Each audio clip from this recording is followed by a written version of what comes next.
Arkansas played well. Bobby Petrino looks for real, but let's all be real. Beating UAPB is like winning the world's tallest midget award. It means something to someone somewhere, but at the end of the day, this is about production, and Arkansas just cannot produce quite enough to beat the Cowboys. At the end of the day, stats, lives matter.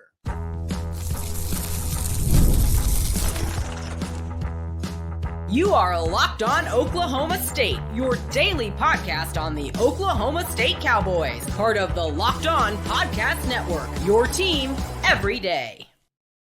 Howdy, y'all, and hello, all. Welcome back to Locked On Oklahoma State, your daily stop for all things Cowboy and Cowgirl related. My name is Cody Stovall. I want to thank you kindly for stopping by to make this your first listen. We're available on all of your podcasting platforms, visually as well on YouTube. Find me personally on X at All Day O State. Today, we're partially brought to you by FanDuel. Make every moment matter more. Right now through September 22nd, all FanDuel customers can bet $5 and get a 3-week free trial of NFL Sunday Ticket from YouTube and YouTube TV. Make sure you visit FanDuel.com to get started today. We get started in the conversation of Arkansas versus Oklahoma State. And at the end of the day, production does matter. And a lot of this conversation that has been permeating the airwaves recently in regards to this game seems to be talking about Allen Bowman, and Ollie Gordon is the only player on the team that can do anything. And they have a below average wide receiver core or just an average wide receiver core. Now, first of all, I do want to say this is going to be the Leslie O'Neal Stripe the Stadium Day. So for all of the Arkansas fans out there, I will put the Leslie O'Neal video in here so you can come to speed on his amazing career and why he's going to be in the Ring of Honor announcement during the game. But the conversation about Allen Bowman not being good enough, the conversation about Ollie Gordon being the only thing have as far as production, and again, the wide receiver conversation, and defensively speaking, everyone wants to talk about the back end leaking like a sieve, and to some degree, I get that part, right? But let's just do a breakdown here of the guys on our squad and the guys on Arkansas squad, and let's see how it shakes down. So Taylen Green has 303 completions, and he has a 59% completion percentage for 4,023 yards, 27 touchdowns, 15 picks equals a 55.6 touchdown to interception ratio. Meanwhile, Allen Bowman, yeah, sure. Maybe you don't want to count the completions in the same ballpark because he had 814 compared to 303. And before anybody out there says, well, duh, he's been playing college football for 123 years. Yeah, maybe. But he also didn't play for over 3 years. So he's 7 years into college football, but he didn't play for 3 of those. Therefore, when you look at him and Taylen Green, there is some comparisons. The problem is with 65% completion percentage and 9,034 yards, 52 for 32 on touchdown to interception ratio is 61.5%. So all of the metrics that dictate whether your quarterback's going to be successful, Allen Bowman beats Taylen Green. Taylen Green has the legs that Allen Bowman does not. So that must be a factor for them in this game, or they're going to have a long day because Taylen Green is not the same as Allen Bowman. You're hearing Jaquindon Jackson from Arkansas fans is going to be able to rush for more yards than Ollie Gordon because he had 103 yards, 104 yards the other day on just 8 carries. Compared to Ollie Gordon's 126 yards on 27 carries. So mathematically speaking, okay, cool. You might have an argument here. But if you look at Jaquindon Jackson and Ollie Gordon, they've been in college football for the exact same amount of time, and they have been heralded to some degree somewhat equally. Jaquindon Jackson had 253 carries, 1,459 yards at 5.8 yards per clip, 16 touchdowns with a 66-yard long haul. Ollie Gordon, 375 carries, 2,166 yards, 5.9 on the yards per carry, 26 touchdowns and a 75-yard long. There's not much of a comparison here. I think Jaquindon Jackson is a very, very good football player that would start at most every SEC school. But you're talking about the best running back in college football. So if we want to talk about the fact that he didn't put up massive numbers against South Dakota State squad that schemed him up pretty well, so be it. But to pretend that he is the same as Jaquindon Jackson, it's borderline laughable. Isaiah Sategna, he is the guy that will be competing to some degree with Brennan Presley at the slot, right? He's only got 18 receptions, 175 yards, a couple touchdowns. So I don't even know that he classifies in because He's only been playing for a couple of years. Brennan Presley been playing for quite some time. So that might be different. And realistically speaking, from what I saw in the previous game, that Isaac Tesla was very, very impressive. But he's not listed as the starter. Therefore, this is the comparison that we have. There is no comparison. Whether you take Isaac Tesla or Isaiah Sategna and you put them together, they still do not equal Brennan Presley's 232 grabs, 2,583 yards, 11.1 per clip, and 17 touchdowns. Tyrone Broden, 92 grabs, 1,343 yards, 14.6 yards per carry, 16 touchdowns compared to John Stribling. 115 receptions, 1,354 yards, 11.8 per, and 11 TDs. So whenever you're doing this comparison, we can keep going. Andrew Armstrong should be back for this game. And statistically speaking, he might be better than Rashad Owens, but I don't know that I would trade him for Rashad Owens because for most people that don't know, Rashad Owens has been the utility knife, right? This was Army knife for Oklahoma State. He's done everything that's been asked of him, whether it be put on 35 pounds and move to tight end, which he did, then scoot back out to wide receiver, then put on more weight. And he's been doing everything that we've ever asked him to do at Oklahoma State. And when you do look at this Arkansas team, they do have a coordinator, T. Will, that I think a lot of people are, aware of his talents, but they don't have a Nick Martin. They don't have a Colin Oliver. They don't have a Kendall Daniels. Now, our O-line, D-line, they better get it together real quick, fast, and in a hurry, or this will be a nail-biter of a game that we really don't want to get into. We want to avoid that situation, just like to some degree, I think we would like to avoid a track meet. I think points are going to be scored. We'll cover some of that in the third. This fallacy that continues to be presented that Alan Bowman is just no good and Taylen Green is just going to come out here and run all over Oklahoma State, it's preposterous. The conversations about Quentin Jackson potentially being better than Ollie Gordon, also preposterous. If you want to look at the wide receivers, sure, there may be an argument there, but we also have some matchup capabilities that I think will nullify some of that for Arkansas, which we'll get to as well. But the Cowboys in this instance are just too much. Alan Bowman is more solid of a quarterback than Taylen Green. Quentin Jackson is not on the same level as Ollie Gordon. Receivers, I think, stack up to the production of Brennan Presley. And then some of the receivers that do stack up to, say, somebody like a Deshaun Stribling, haven't seen a defense like ours in a little while. It's a 3-3-5. It does have some issues. But at the end of the day, stats lives matter. This is about production. Oklahoma State should be able to outproduce Arkansas. And that's all you got to do is produce more points and you're going to get the dub. Just like you need to produce more points in your pocketbook right around the corner. With football season, that means it's FanDuel season, and there's not anything better in the game. It is America's #1 sports book for a reason, and you need to get squared away in the money-making department today. We're going to hammer the over on the Cowboys for this particular matchup, just like we're going to hammer the over-under on wins totals. But you've heard us talk about the FanDuel before, right? It's America's #1 sports book, probably for a reason. Right now, they're doing something different. Now through September 22nd, all FanDuel customers can bet $5 and get a 3-week free trial of NFL Sunday Ticket from YouTube and YouTube TV.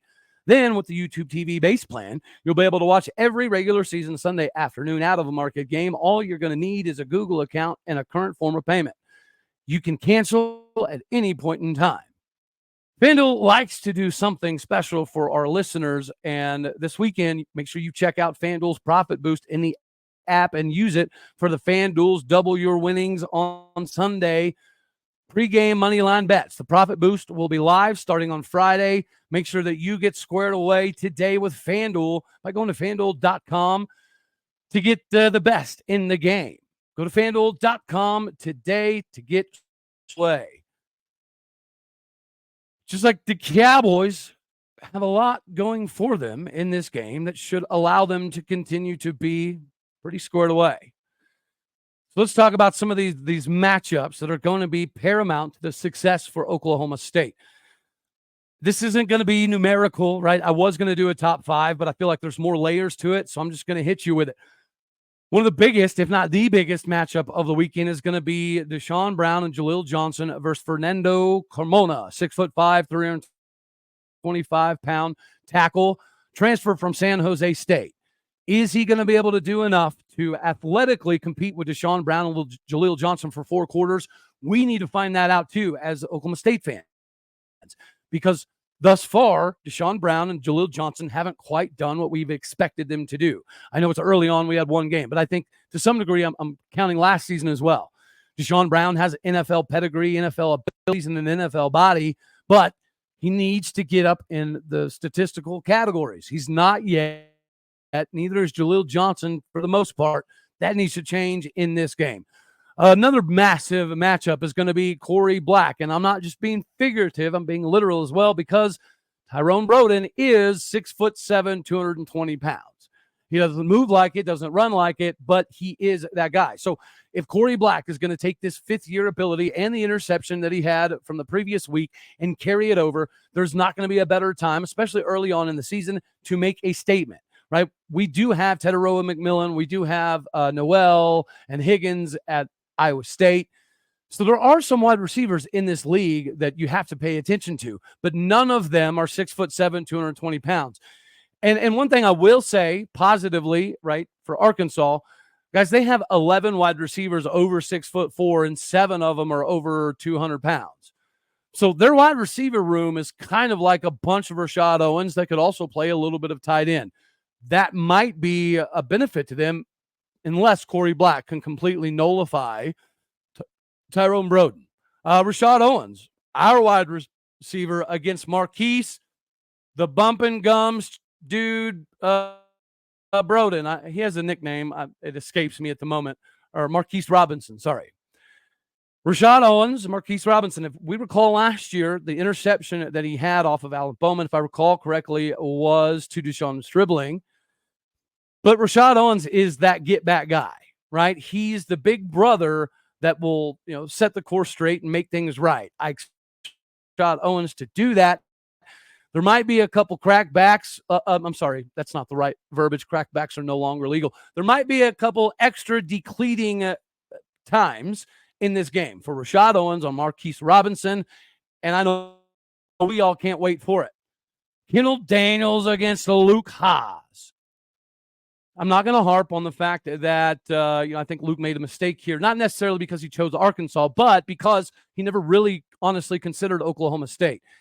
He is going to be the best tight end on the field, just like he's likely going to be the best tight end, easily one of the top 3 tight ends in the SEC. That's likely not going to change anytime soon, which is why this is going to be a massive game for Kendall Daniels. Kendall Daniels sometimes gets caught in the wash. His eye discipline in the backfield sometimes gets a little wonky. But side to side, right, east to west, he has that down.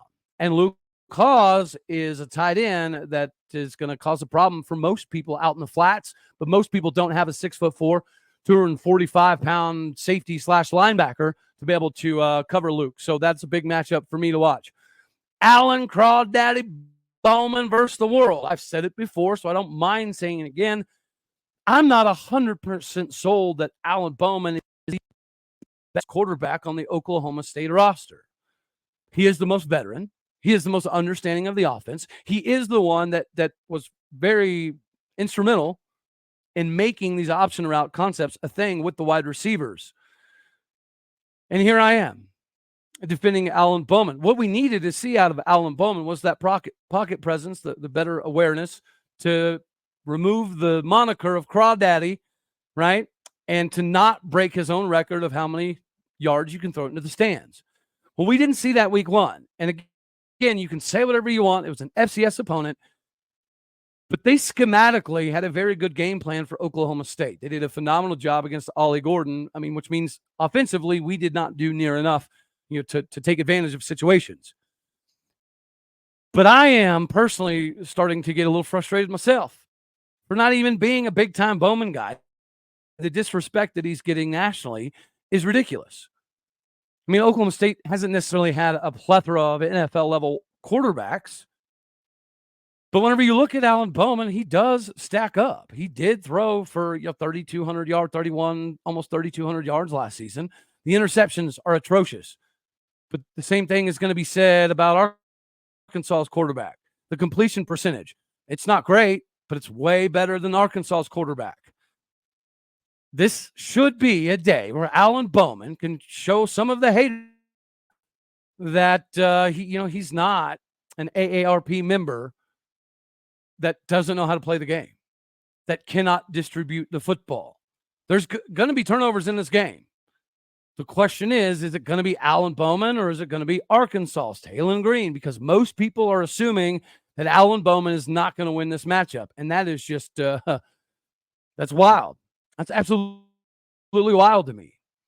Another massive matchup, in my opinion, is going to be Ollie Gordon versus Avion Sori Jr. Again, the last time he played in SEC school, he had that messed up ankle. So there's a perception that when he plays SEC defenses, he can only pull up 34 yards. He needs to break that mold. He needs to make a statement and set the record straight in this game. And who to do it better against than their middle linebacker transfer from Georgia that didn't just come to Arkansas for S's and giggles. He started some games at Georgia. He was an integral part of their defense at Georgia. And he was a high 4-star, almost 5-star recruit out of IMG Academy coming out of high school, which is partially why he went to Georgia. So you know the talent's there, the development's there. And then basically within a couple weeks of him being on campus, he was already kind of taking over for the one spot at that linebacker position. More often than not, he's going to be the guy that is responsible for taking on Ollie in the hole head on. My money's on Ollie. But it's going to be a good matchup. I mean, the dude is 6'3", 225. So it's going to be a fun one. We've only got a couple left here. You ready for this one? Bobby Petrino versus Brian Nardo. And this might be the biggest one to expound upon. Brian Nardo, you're my dude. Been very high since the very beginning. I do think that your iteration of the 3-3-5 is a little bit different than ACOX, and we do have some athletic dudes in Stillwater that they don't necessarily have in Iowa State. Therefore, I do think that our 3-3-5 should be the best in the league, if not one of the best 3-3-5s in the country. But it's been a lot of hit and miss. I hate the terminology of bend but don't break. I mean, but it is kind of that. If anybody's going to make a statement, it needs to be Brian Nardo, even more so than Casey Dunn, even more so to some degree than Mike Gundy. The hate that Oklahoma State's defense is getting, unfortunately, it's somewhat warranted.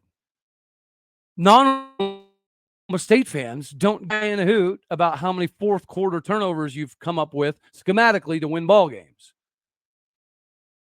Because there are still 3 other quarters, a lot of production for the other team.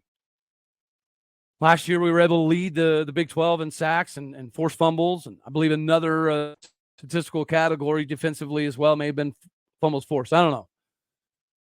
But that leading the league in sacks, tackles for loss, getting in the backfield, that Cowboy defense did not show up last week. Again, I know defensively, we were definitely being very vanilla. We have to prove it. Brian Nardo needs to prove it. This is a big moment for Brian Nardo. This is his opportunity after an offense just put up 70 points, 10 drives, 10 touchdowns, which again is miraculous. I thought that's hard to do on air against a high school scout team. So Brian Nardo's probably not going to sleep much this week. He probably should. Because this is realistically his, I don't want to say first, but next national audience litmus test. If Brian Nardo shuts down the offense that just put up 70 points and had this massive amount of production and did some of it with all of their backups in the game after halftime, then his best needs to be now. Last year was his first year. This year, you can't just make fourth quarter adjustments. You have to start to begin to showcase why the talent and the athleticism of Oklahoma State is on a different level. And it's definitely on a bigger level than most people nationally are going to give the respect for. And then lastly, before we shift gears here a little bit, Mike Gundy and Oklahoma State collectively versus the perception, not just the SEC perception, but the Allen Bowman limitations, the Ollie Gordon being the only part of the team that's successful, the defense not being able to stop anybody, Mike Gundy not being able to sometimes win the big games and the big moments on the big screen TV, right? This is an ABC kickoff. To me, those are the biggest matchups for this game. And by and large, they don't really match up with Oklahoma State. From a size perspective, yeah, sure. Skill, speed. And I do think that they're collectively pretty close as a team, right? They lost 5 or 6 road games last year by 1 score. It takes really good, cohesive units that have really good culture to be able to win a lot on the road. They were close on the road last year, closer than they were at home, really. So that's another layer that Mike Gundy, Casey Dunn, and Brian Nardo need to be paying attention to. Arkansas is not the same team at home as they are on the road. As crazy as that is, at least last year, that's kind of the way that it went. All right, so we've got some predictions. We've got the Big 12 to cover and the slate, and evidently Henry Iba hates football.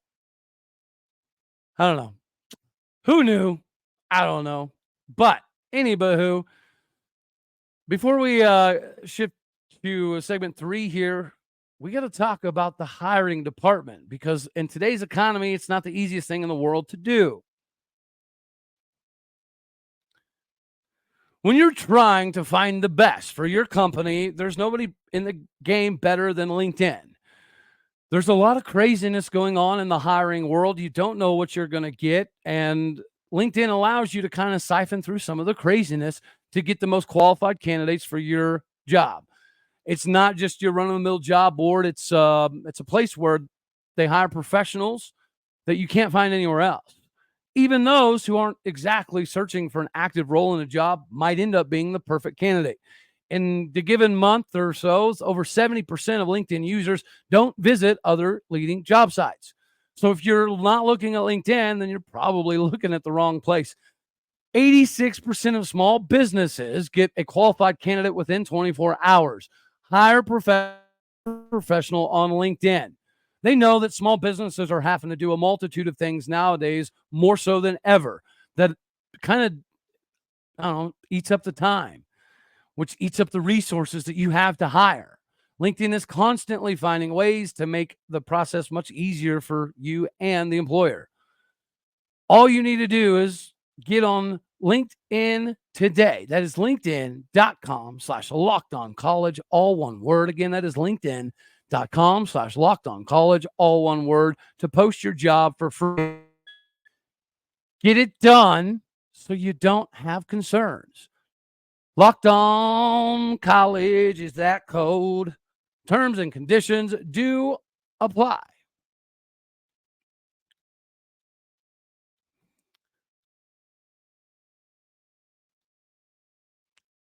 So as we look towards the Big 12 slate this weekend, we've got to give a prediction officially for the Cowboys, and we have a little bit of a nuance to it as well. But whenever you're looking at the Big 12 slate this weekend, there's not necessarily a bunch of massive games, but there's definitely a lot of games to pay attention to. So let's break down what we have on slate. So we got BYU at SMU. SMU's been doing so much talking, not only about themselves, but about how great the ACC is and how terrible the Big 12 is. It's posturing. It's cute. We get it, but we need BYU to shut this ish down whenever you travel down to Dallas. So I've got the BYU Cougars over the Ponies. Rock, Chalk, Jayhawk over Illinois, and Illinois thanking KU and the Big 12 for filling their stadium. They finally have a sold out in years. It took a Big 12 KU for Illinois to finally sell out a football game. That's pretty fun. You already know I got the Jayhawks here. I got Utah over Baylor. This might hurt my heart a little bit from the Hateful Eight perspective, but we need an undefeated Utah rolling into Stillwater. We need it to be a top 10 matchup. So I've got the Utes in that one. K-State over Tulane. Why? Because Tulane lost their coaches, lost a decent number of their players, and last year they lost to SMU. You cannot lose to a barely glorified G5 and have a chance in a game like this. Sorry about you, Tulane, but you ain't going to get it done against the Purple Power Kitties. I got K-State. This one hurts my heart, but I think Colorado is equal parts talented and a disastrous nightmare rolling down the tracks. Because of the locker room and Shadur Sanders and some of the things that we've heard, I don't think Dion has control. I think that's a lot of uncontrolled chaos going on in Colorado. In Nebraska, the black shirts, they're not here yet, but Raiola seems to be the real deal, and I'm a big believer in Matt Rule. So unfortunately, I'm going to go with a former Big 12 member in Nebraska here. Arizona State over Mississippi State. Sorry, Jeff Lebby. I kind of like you, but I just don't think you're quite ready. I'm picking Arizona State. I didn't know that this day would come, but here we are. Arizona State to win. If they play anything like they did last week, they get the dub, so give me the Sun Devils. This is a bold move here, Cotton, but I'm going to go with Taco Recum Tech over Washington State because Washington State's defense is so horrendous. Yeah, they scored like 70 against Portland State, but they also gave up like 30.